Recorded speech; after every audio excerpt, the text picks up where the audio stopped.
Hello మా bros, welcome back to Vamsi Talks. Cricket and kabaddi updates తెలుసుకోవాలంటే please channel ఇప్పుడే subscribe చేసుకోండి అండ్ ఒక లైక్ చేయండి మావా. ఇంకా మనం డైరెక్ట్గా వీడియోలోకి వెళ్తే Puneri Paltan versus Telugu Titan match review. ఈ మ్యాచ్లో తెలుగు టైటన్స్ టీం 6 పాయింట్స్తో పునేరి చేతిలో ఓడిపోయింది. సో ఈ మ్యాచ్ రిజల్ట్ తర్వాత టేబుల్ పొజిషన్స్ ఎలా ఉన్నాయో ఒకసారి క్లియర్గా చూద్దాం. Puneri Paltan top of the టేబుల్కి వెళ్ళిపోయింది and Telugu Titans same as యూజువల్గా 4th ప్లేస్లోనే ఉంది. ఈ మ్యాచ్ వల్ల తెలుగు టైటన్కి పోయేదేం లేదు మా బ్రోస్, 4th ప్లేస్లో ఇంకా ఉంది అండ్ నెక్స్ట్ మ్యాచ్ స్ట్రాంగ్ కంబ్యాక్తో వస్తుందని నమ్ముతున్నా. మెయిన్గా తెలుగు టైటన్ ఓడిపోవడానికి చాలా కారణాలు ఉన్నాయి మావా.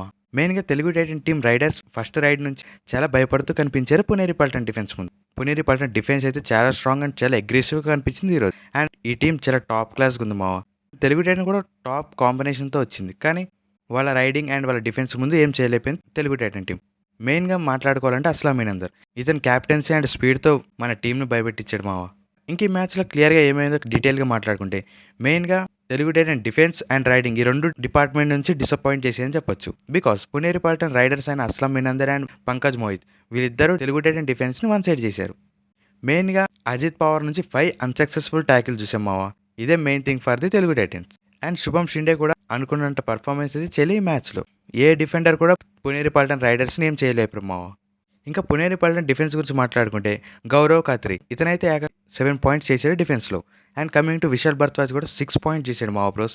మన తెలుగు టైటన్ రైడర్స్ అయిన భరతుడు అయితే maximum time out of the కోర్టే కనిపించాడు. వాళ్ళ ప్లానింగే ఇది మా బ్రోస్. తెలుగు టైటన్ టీం యొక్క స్టార్ రైడర్స్ని డిఫెండర్స్ని అవుట్ ఆఫ్ కోర్ట్ పెట్టడమే వాళ్ళ ప్లాన్. బాగా ఎగ్జిక్యూట్ చేశారు. ఫస్ట్ హాఫ్లో వచ్చిన లీడ్ని కొనసాగించి లాస్ట్ మూమెంట్ వరకు తీసుకెళ్లారు అదే లీడ్ని. అక్కడే మ్యాచ్ ఓడిపోయింది. ఒక super raid, double point raid అయితే ఎక్కడ కనిపించలేదు.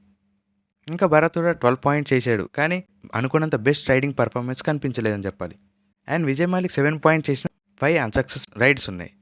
సో తను తెచ్చిన 7 పాయింట్స్లో చాలా పాయింట్స్ వరకు బోనస్ పాయింట్స్ ఈజీగా ఇచ్చేసింది పునేరి పల్టన్. మన టాప్ 2 రైడర్స్ అయితే అస్సలు పర్ఫార్మెన్స్ చేయలేదు ఈరోజు. మెయిన్గా విజయ్ మాలిక్ అయితే సెకండ్ హాఫ్లో అయితే జస్ట్ 2 రైడ్స్ మాత్రమే చేశాడు మావా. అసలు నేను సెకండ్ హాఫ్లో తను ఎందుకు రైడింగ్ రాలేదో అర్థం కాలేదు. అండ్ పునేరి పల్టన్ డిఫెన్స్ అయితే ఈరోజు వన్ సైడ్ చేసిందని చెప్పాలి. తెలుగు టైటన్ ప్రతి ఒక్క రైడర్ని భయపెట్టించింది. సో ఈ మ్యాచ్ ఓడిపోవడానికి కారణం ఇవి. బట్ తెలుగు టైటన్ స్ట్రాంగ్ కంబ్యాక్తో వస్తుంది. పునేరి పల్టన్స్ ముందు ఓడిపోయినా నెక్స్ట్ అయితే స్ట్రాంగ్ ప్లానింగ్ అండ్ స్ట్రాంగ్ కంబ్యాక్తో వస్తుందని నమ్ముతున్నాం. నెక్స్ట్ మ్యాచ్ బెంగళూరు బుల్స్తో ఉంది. సో ఈ మ్యాచ్లో చేసిన తప్పులన్నీ తెలుసుకొని నెక్స్ట్ మ్యాచ్కి బెస్ట్ ప్లానింగ్తో వస్తారని అనుకుంటున్నా. ఇది మా Puneri Paltan versus Telugu Titan review. Telugu Titan team అయితే చాలా డిసప్పాయింట్ చేసింది, కానీ ఇప్పుడు కూడా తెలుగు టైటన్ టీం 4th పొజిషన్లో ఉంది మావా. So be strong Telugu Titan team. Next మ్యాచ్కి స్ట్రాంగ్ కంబ్యాక్ ఇస్తుందని నమ్ముతున్నా. ఇక్కడి వరకు వీడియో చూసింది thank you so much. Please subscribe and like the video. Thank you.